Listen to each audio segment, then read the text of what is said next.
we'll probably do Harry Potter and the Sorcerer's Stone in 2 days because there's a whole lot. Well, yeah, probably 2 days. There's a lot I'm going to skip, and I'm going to try to get us to the end of the novel, which is the real important part.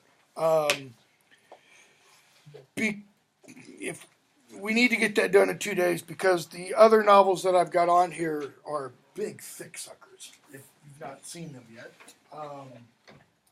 ENGL of Samarkand is really long, but it's kind of got a little bit bigger print and a little bit more white space between the words. But the Neil Gaiman novel, Neverwhere, is small print, compressed, and it's 400 or 500 pages. I mean, it's pretty dense. And if you've ever read anything by Neil Gaiman before, it's Neil Gaiman. It's pretty dense. Okay, it's not J.K. Rowling by any means. J.K. Rowling is not dense at all. She just, she later books gets a little wordy, but we're not going to be reading those.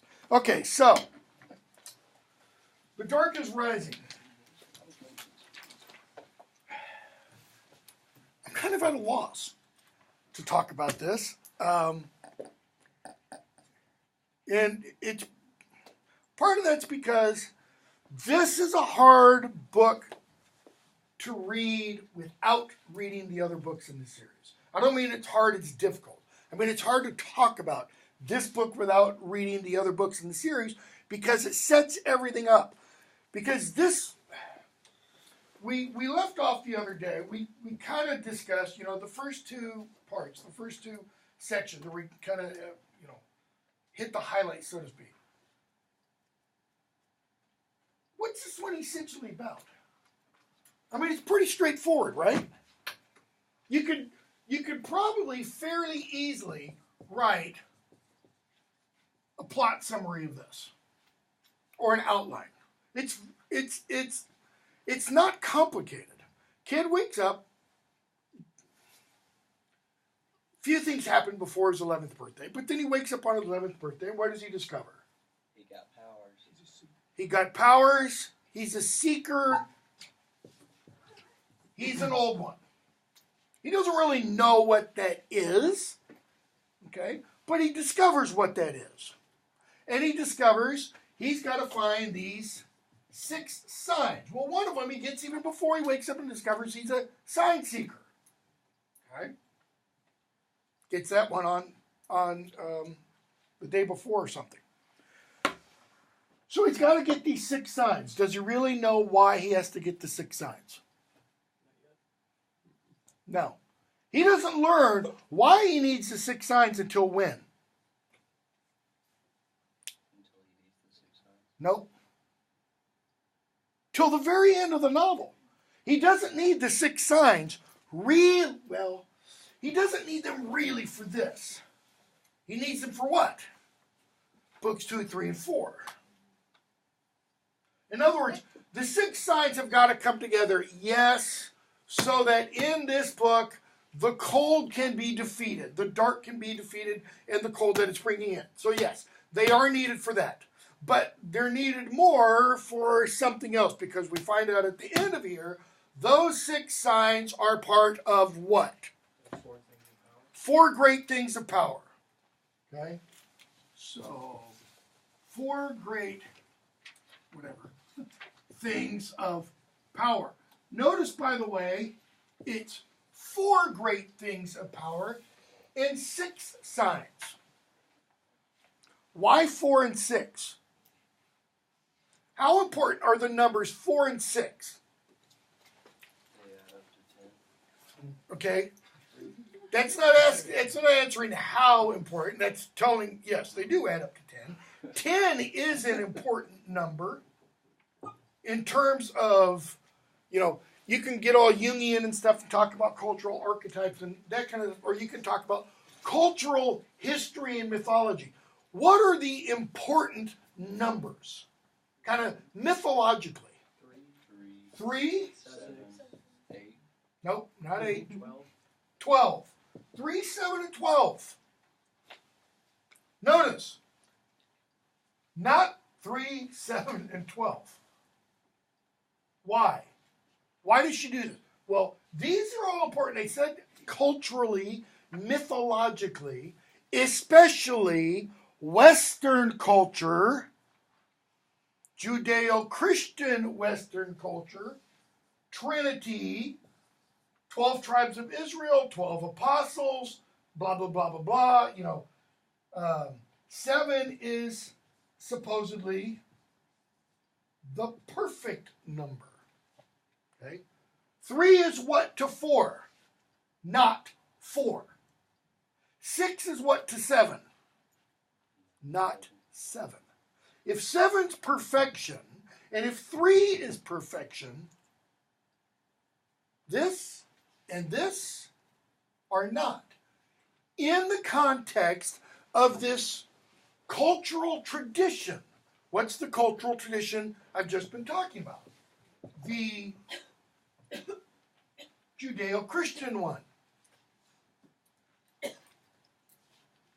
This and the rest of the books, however, fall where? You've not read the rest of the books unless you have, but this one falls where within the quote-unquote Judeo-Christian tradition? No, it's outside of it. It's not in it. How important is Christmas Day in here? For the old ones, for the battle of the light versus the dark. It's not important at all. There's nothing that happened on Christmas Day that is important in this battle. What about 12th night?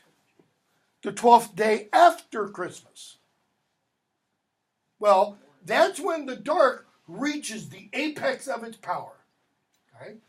Within the Christian tradition, what is 12th night, the 12th day after Christmas? It's January 6th, but what is that? In the Eastern tradition, that's the day that is commemorated or celebrated at least when Christ is baptized. Not as a little baby, but when he's baptized in the River Jordan.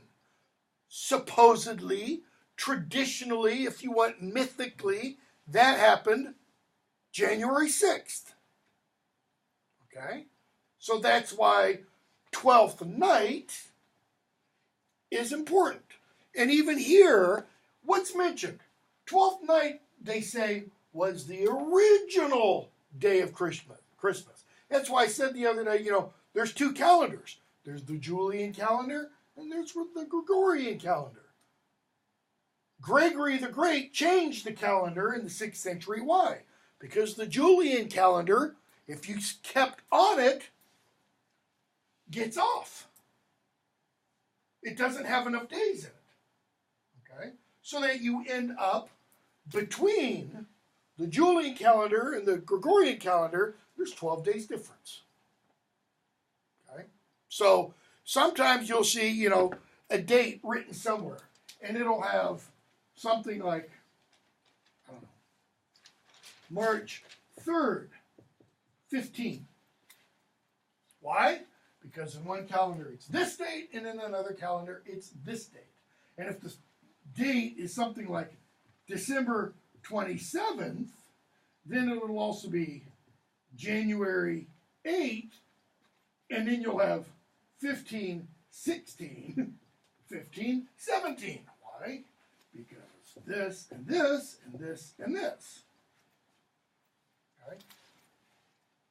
Well, they say, this is the originally. But then what else are we told? That 12th night date is what?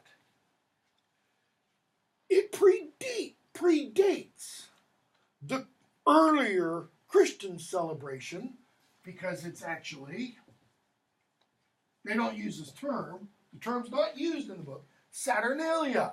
In other words, the Christian Christ Mass, Christmas, celebrated on December 25th. People didn't celebrate Christmas in, AD 40.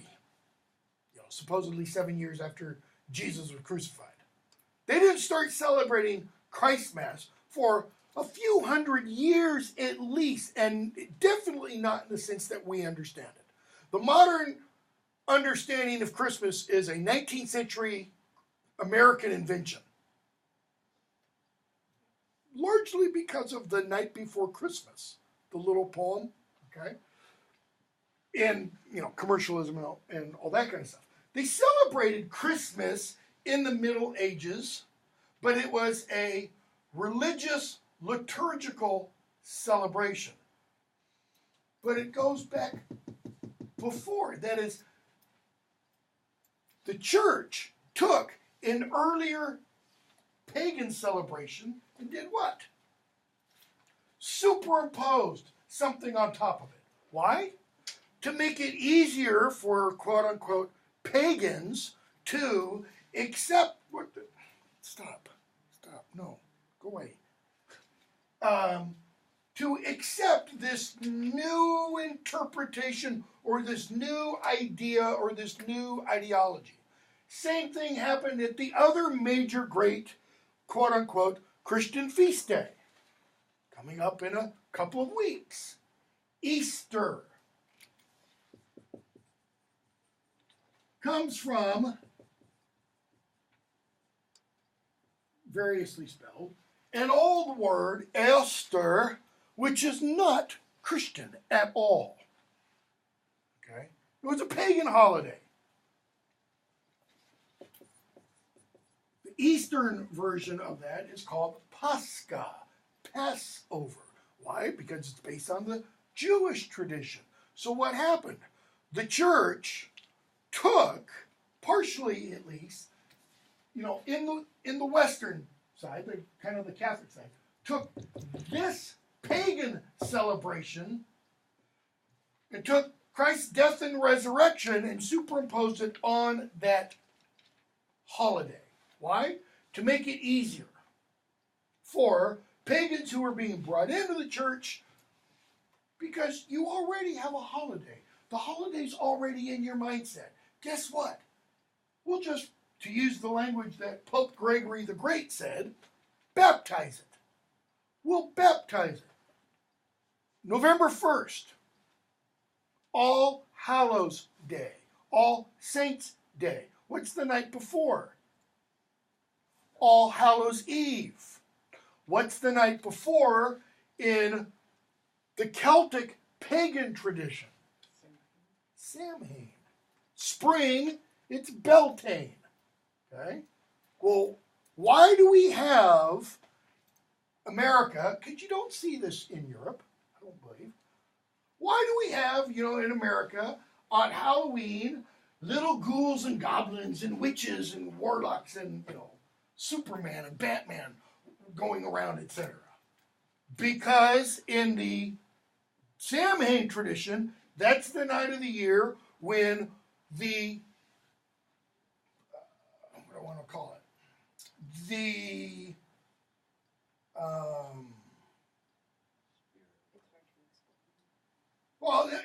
I'm just trying to think of the right word. The border between the Celtic otherworld and our world is permeable. Normally, that thing is not permeable. It's hard. But at the two equinoxes, it's things happen there. And that's when, in medieval literature, often beings from the Celtic otherworld come into our world. And usually when they do that, they're doing that for one reason. They're going to take us back to their world. Okay? To be slaves, essentially. Okay? So, it's that tradition that she's playing on in here. Now, notice, some of that same tradition was in the Book of 3. Because the Welsh mythology that Lloyd Alexander is using for the Book of 3, that's part of this. If you're interested at all in Celtic mythology, read the next 3 books, especially The Grey King. It's the best book in the series. That is a damn good book. It's a page turner. It'll, if you like Arthurian stuff at all, that'll really get you going. Okay. The next one in the series, the Green Witch, it's kind of weird, man. It's a little bit out there. Okay. But the Gray King and Silver on the Tree, those are really good. Okay. But again, she's taking this cultural tradition that most of us are familiar with, whether you're Christian or not. You're familiar with it. Why? Because you live in a country that has ostensibly these holidays throughout the year. Okay? Even if you don't, quote unquote, go to church, you're familiar. It's in the newspapers, it's on TV. How? If in the most basic way, Christmas sales, Easter sales. That's it.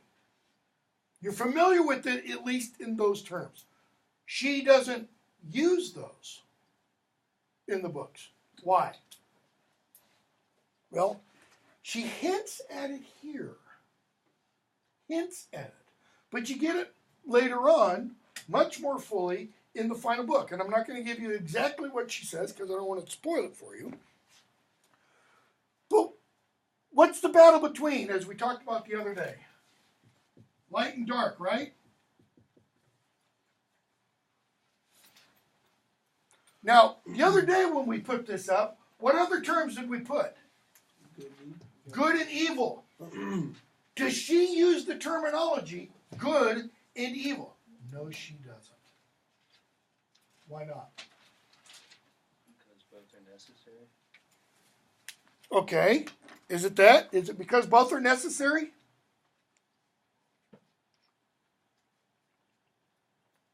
Not necessarily good or evil. Explain. They just exist. And they're just in constant battle, and they're just two sides. Louder. Who determines it? Who determines what's good and what's evil? I mean, does the writer come across, when he speaks, does he say, I am the emissary of evil, and I want to bring evil to everybody and destroy all good? No, he doesn't. What does he just say? I think Ed wants some bread. Okay, that's one thing he says. What else? He does want the dark to rise. Why? It's power for him. It's power for his masters. Notice, he is not the dark. He's what? He's a servant of the dark. Where is the dark? Out there somewhere. Okay? How do we know? We see the scene at the manor, right? And it starts to get really cold. Why? Hawkins is in there. He's called all these Celtic names. These are Celtic gods, essentially. He's called these things into him. And so what happens? Now the dark has a way into the manor. And it starts to get really cold. Mary tells Will, I believe, where's the dark coming from? Outside. Outside what? Outside Earth. It's the darkness and the coldness of what? Space. Okay? The darkness and coldness of space. Well, from what we now currently know, what is not in space? Okay. There is actually some. Gravity? No. Definitely gravity, otherwise we'd all be, Other life? life. There's no life out there. So when he calls in the dark, what's he calling in actually? Death. Death. Whatever the dark is, it's opposed to life. That means the light is supportive of life. Okay? But what question does she never answer in this book about the light and the dark? And I'll throw this out also. She doesn't answer it in any of the other books.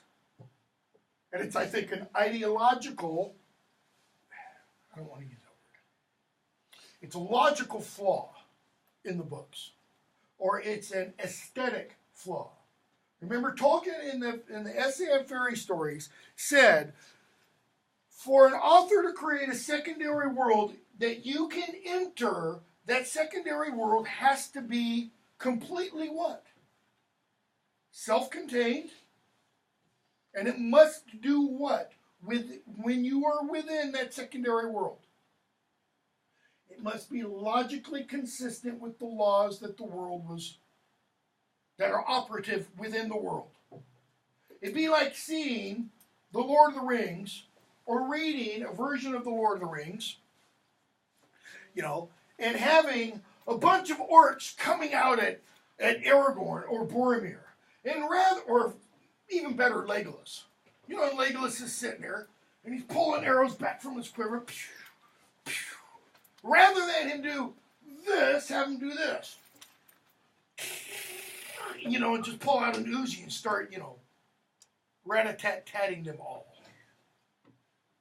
Wouldn't work, right? Why not?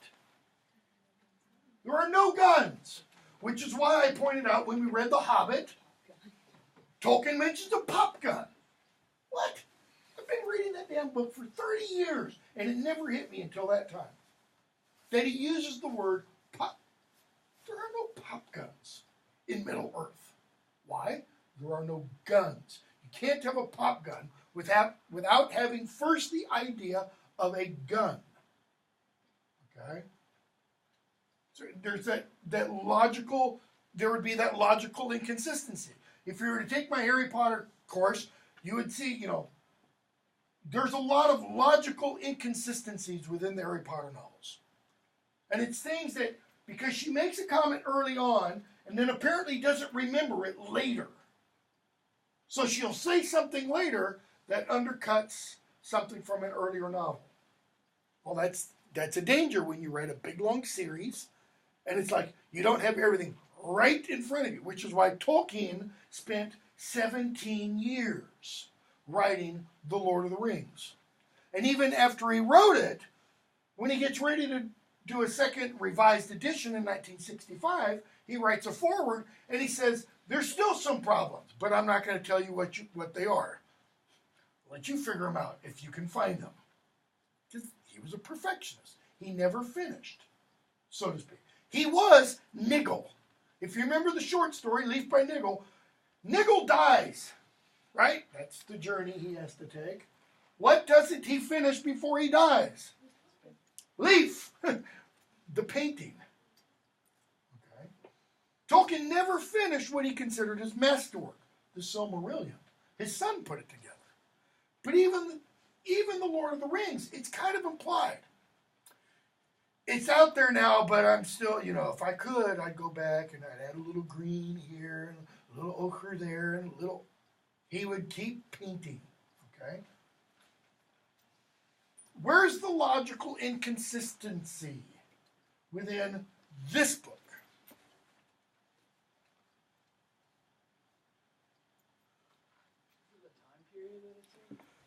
Okay, time period. Not necessarily, though that gets at one of the logical inconsistency. That everybody who attempts something that she's done in here falls into. Everybody who attempts any kind of time travel within a novel always gets caught up in what? The time paradox. Anybody know what the time paradox is? What happens if you go back in time? Okay, possibly you see yourself. What else?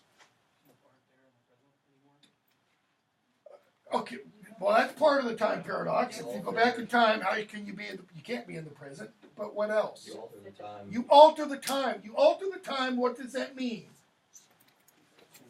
We tend to think time is like this. It's not. Time is what?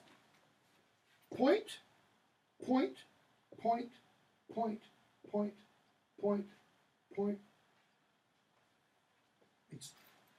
Why? Because decision. What happens when you make a decision in time? Sets a course for the future. It sets a course. Why? Because you're not choosing what? All of the other options. So what happened to all those other options? They're gone. So you've taken this choice. Now what happens? New choices. You make a choice. What happens to all the other options? They're gone. Can you ever take something back? I don't mean like to the grocery store or to the department store. Yes, you can do that. Can you unpull a trigger? It's the best example. No. Can you unthrow a grenade? No. Can you unsay something? No. Somebody can say, you take that back. Sorry, I didn't mean to offend, but guess what? Those sound waves, just like my voice right now, even though there are walls here, those sound waves continue for how long? From what basic physics tell us, eternity. So every time you say something, those sound waves that you create, they're still going on. Why can't we hear them? We don't have fine enough receivers. If we had powerful enough receivers, we would be able to hear all the voices in the world. It'd be like, what's his name in X-Men, Cerebro. But you'd hear all the voices. What would that do to any individual? You know, it'd make you go crazy. But think about that for a moment. If the physicists are right about sound waves, or if my understanding about the physicists is right about sound waves, which could not be, it's why I'm not a physicist, and those sound waves are continuing, what does that mean? Did somebody, however many light years away, if they are advanced, because if they exist, the more than likely they probably are more advanced than us, and they have fine enough receivers, what can they hear? Okay, all of the things you wish you hadn't said, which is another series of books, everything. They can hear Hitler's speeches. Why? Because one, those were amplified. But they can receive TV and radio broadcasts from the early 20th century, or the mid 20th century, or the late 20th century. Think of all the god-awful crap on TV. The bazillion channel, and it's all being broadcast. Broad, not narrowcast, broadcast, okay? We still haven't gotten to the logical inconsistency. There's a battle, but no one won then.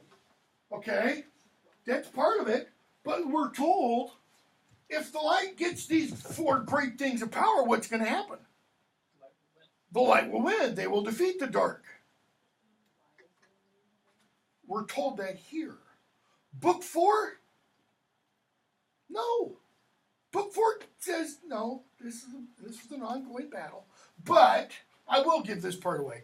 The light and the dark, they're going to leave you guys alone now. They're going to leave you humans alone.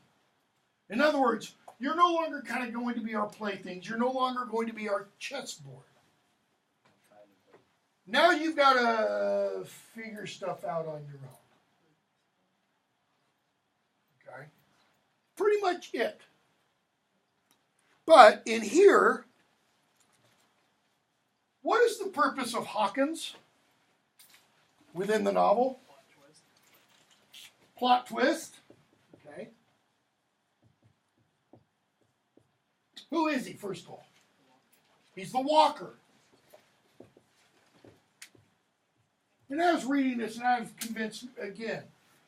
Even more convinced. One, J.K. Rowling definitely has read these novels because there's a half dozen things just out of this I think she stole. into creating the Harry Potter novels. Okay? But then another writer, Charlie Fletcher, who has written a series called the Stoneheart Trilogy, which I've tried to use, but stupid publisher won't keep the books in print. I think Fletcher has also read these. He has a character named the Walker, in his that's very similar to Hawken. If you've never read these, and if you like fantasy literature, man, these are good. These are really, really, really good.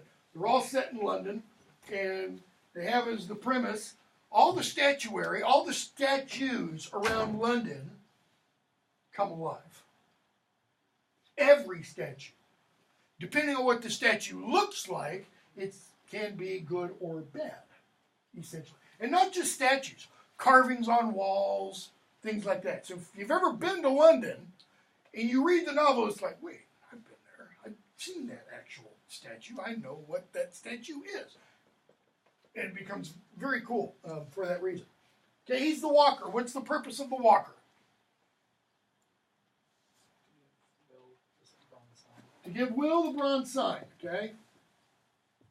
Bronze sign to the Seeker.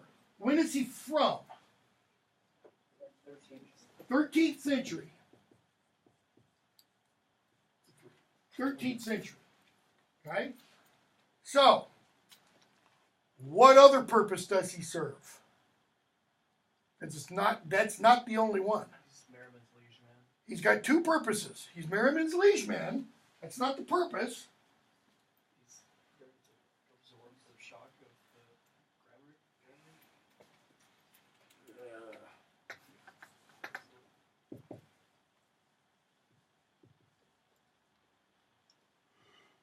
He's there, these two purposes. For these two purposes, what must Mary do in order to get the Book of Grammary out of the grandfather clock? He has to be touching Hawkins somewhere. Head, shoulder, hand, arm, foot, wherever. Okay? Yeah, his toes. He puts his hand on his shoulder, and he does what? One hand on his shoulder, and he reaches in, notice, behind the pendulum. And he explains, do I really need him in order? No, I don't. No, can I reach in there behind the pendulum? Yeah, pretty easily. So what's he there for? Because only Merriman touching this person can then reach in and get the book. If somebody else were to try to use Hawkins, boom, it wouldn't work. What else?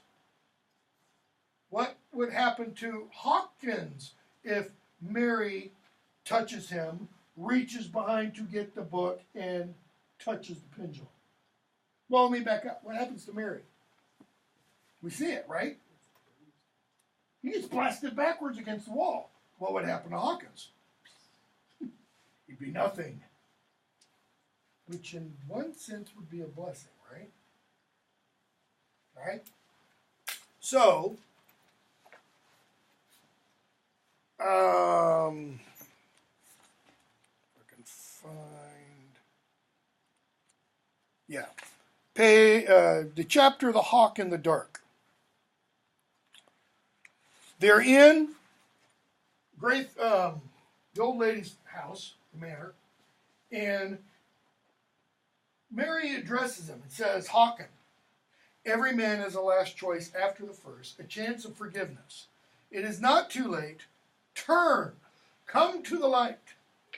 Very Christian-y language, okay? No. Hawken, liege man, turn away from the dark. Try to remember, there was love and trust between us once. No. Notice, between us once. You made me risk my life for a book, Hawkins says. For a book. Now, do you think there's any symbolism there? I think there is. I think she's she, Susan Cooper, is kind of saying a lot of people risk their lives, stake their lives on a book. What book? The Bible, obviously. Okay? Or she might not have intended this in 1973, but I think she might update it today. The Quran. After all, what happens to you, whether you're in the United States or Europe or some other country, if you publicly announce, I'm going to burn the Quran? What might happen to you shortly thereafter? Somebody's going to come into office. Well, you're going to become unliving. Somebody's going to kill you. I mean, we've seen it happen. Okay?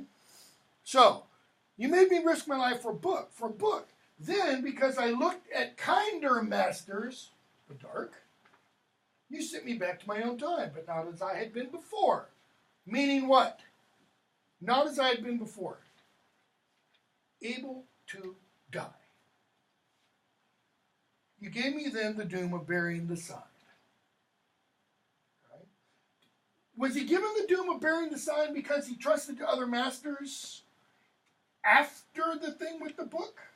Yeah, because he does the thing with the book, and then what happens? Back in that previous time, Maggie Barnes sidles up next to him and starts hitting on him. And he goes over to the dark. Okay? He says, you changed me from a man into a creature always running, always searching, always hunted. Don't people search? It's not an accident Will's a seeker. It's not an accident Harry Potter's a seeker. And I don't necessarily think that's an aspect of J.K. Rowling ripping off from Susan Cooper. I think that's them both kind of saying, that's the nature that we all share. We are all seeking. You know, it's Bono's. I still haven't found what I'm searching for. Kind of a thing. You stop me from growing decently old in my own time, as all men after their lives grow old and tired and sink to sleep in death. You took away my right to death. You set me in my own century with the sign. He's implying there, and you knew the seeker wouldn't come for when? Another 600 freaking years.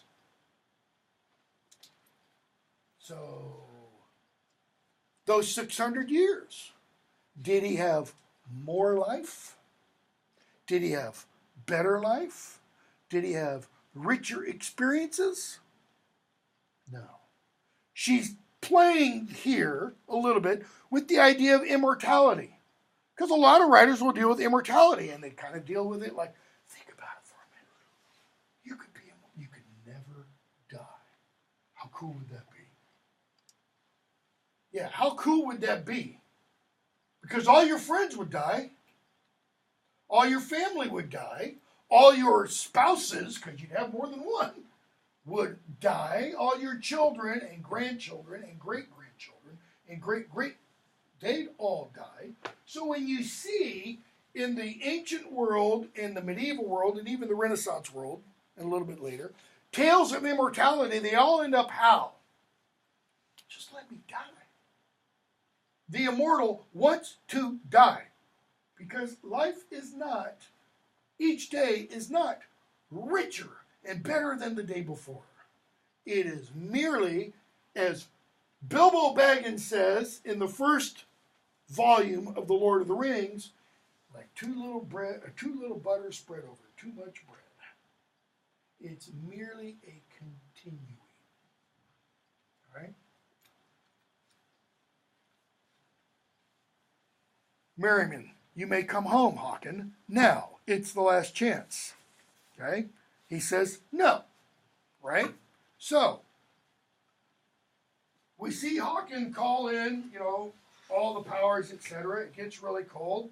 They knock him out. Let's see here.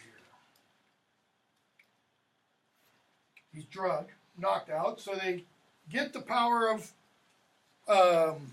the circle of fire, And Will reads on that, and I meant to pull it up and forgot to. Will reads on that circle of fire. Licht mich het Richen. It's Old English. Okay? It's an actual Old English phrase from something that we actually have. And that was called the Ashmolean Museum at Oxford. The real phrase, however, is Alfred Mach Hick Eurgen. Alfred commanded me to be made. Right? And the thing that this is inscribed on is a jewel about this long, made of gold, shaped like this. Okay? And here is a figure made out of glass, little pieces of glass. The figure is like a face, and it has inscribed in letters around this, Alfred Mach Hick Eurgen. Okay? The rest of this is all gold, and it's got a pattern on the back. It's called the Alfred Jewel.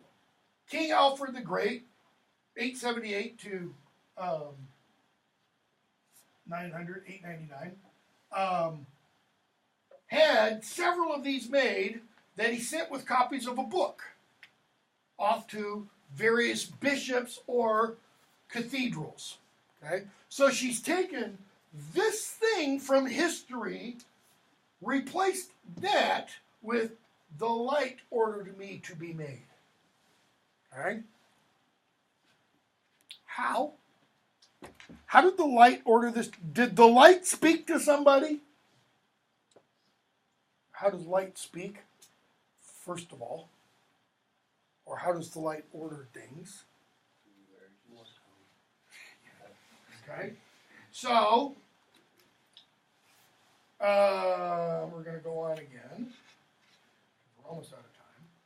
What happens to Håkon at the end? Okay, I mean, obviously, Will gets all 6 signs, right? He makes the circle. The white horse is brought to the hunter. The hunter, by the way, not her invention. Her and the hunter is Celtic mythology. You can go to Hearn's Oak in the Great Park at Windsor Castle, etc. And most of the names that she uses in here, real. The only one I didn't look up was Hunter Comb. But, you know, the brothers mentioned, you know, that there are some kids from the Dorney end of the village. Well, Dorney is where that Church of St. James the Less is that I mentioned the other day. So what happens to Håkon after Will defeats the rider? Well, the hunter defeats the rider. He's thrown off the horse, right? Will thinks it's just a cloak. So he and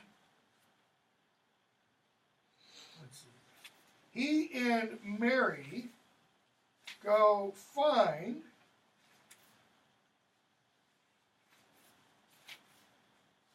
the thing that was thrown down. The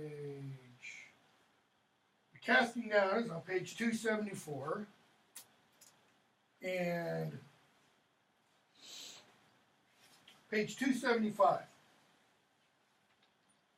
Merriman stoops down, kneels beside the thing that the rider threw. Still wondering, Will peered closer, saw with a shock that the dark heap was not a cloak but a man. The figure lay upward. Håkon. Merriman, his voice deep and expressionless. Think James Earl Jones's voice. You know, those who ride high with the lords of the dark must expect to fall. What does that really mean? Sucks to be you. Is there compassion there? Nope. Emotion? Pity? Sympathy? Nope. That's, you should have listened to me, bud. And men do not fall easily from such heights. I think his back is broken. Notice, he's not talking to Håkon. Who's he talking to? Will. He's explaining to Will. Okay? So, Hawkins' eyes open up. He threw me down. Merriman looks at him and says nothing. Yes, Hawkins whispers. You knew it would happen. He gasps with pain. Only my head. I feel my head because of the pain. My arms, legs, they're not there. Why? Back's broken, total paralysis. Dreadful, desolate hopelessness in the lined face. Hawkins looked full at Merriman. I am lost. I know it. Will you make me live on with the worst suffering of all now come, that is, as a quadriplegic? The last right of a man is to die. Notice, the last right of a man, not last rights, last right of a man is to die. You prevented it all this time.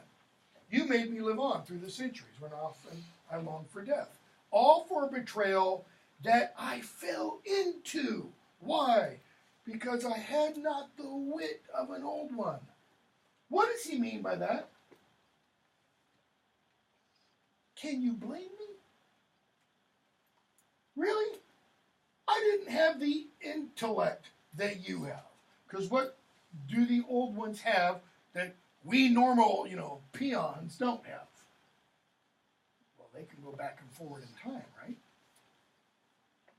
And yet, that doesn't change the timeline, so to speak. Will even asked at one point, well, won't I change time if I go back into time? And it's never really quite answered. Mary says, you were Hawkins, my foster son and liege man, who betrayed your Lord in the light, so you became the walker, to walk the earth, and so you lived on. We have not kept you since then.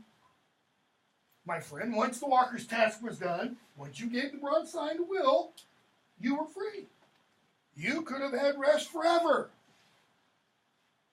Well, how long ago was that? 10 days?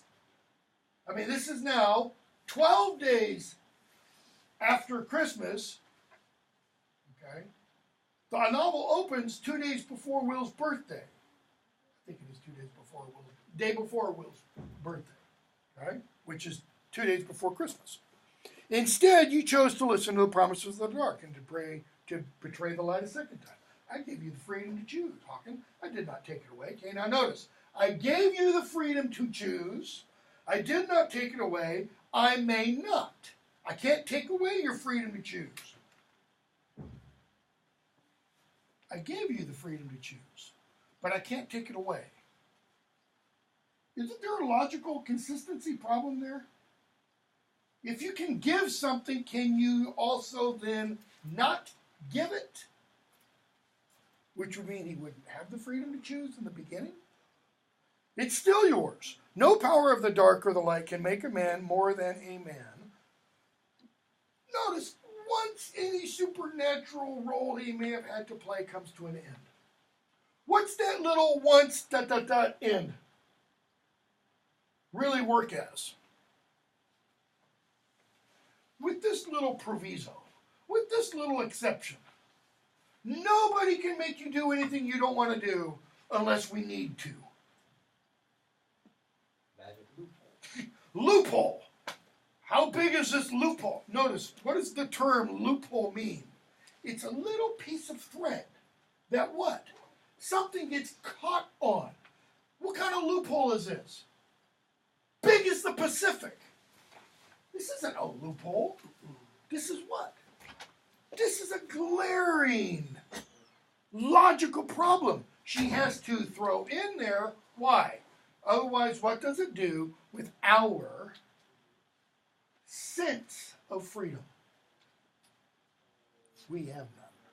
She doesn't want to create a system or a world where we have no choice. And yet, what has she done? She's done exactly that. Because we are what? To the light and the dark. We're playthings. Flies to gods, as Gloucester says to King Lear in Shakespeare's King Lear. We are mere playthings for sport. Okay? And yet it ends with this attempt to say, page 277, bottom of 276, top of 77. No power of the dark or the light may take away his rights as a man either. If the Black Rider told you so, he lied. Well, what did Hawkins say is the right of a man? Death. To die. I mean, in Lilith, MacDonald says that's what? It's a gift. And yet, what did the light do? Okay, yeah. We're not going to take away your right to die, but we're going to extend your life by 600 years. Pretty much the same thing of not allowing him to die. Oh, so I can rest. There can be an end. All choices have been your own. Yes and no. Did he get to choose to be the walker? No. Unless you say choosing to be the walker was part of the choosing to go to the dark after the light said, here, buddy, I need you to, okay, yeah, you might die, but was he told before Mary puts his hand on his shoulder and reaches in for the book what would happen? No. He only realizes it afterwards. He's like, you were ready for me to die. Uh-huh. Thanks. Yeah. Well, that sucks. That's the worldview she creates for us. Okay? Pretty different from what we've read so far. Now, I think I've mentioned this. Alexander's not a Christian. Lloyd Alexander's not. The other three authors we read all were. Okay? Not sure about any. J.K. Rowling says she is. I have no idea about Neil Gaiman is not. He's definitely says he's an atheist. Jonathan Stroud and Garth Nix, no idea. But they're going to kind of go back to that older cultural tradition that we talked about, the Judeo-Christian one, and they're at least going to work within it. Okay. Gaiman is the one who does some of the most interesting things because he is an ardent atheist. And yet he kind of brings in some of these kind of Christian traditions and plays them. Okay, we'll stop there. So J.K. Rowling for Wednesday and Friday, and more than likely, assuming we finish on Friday, I will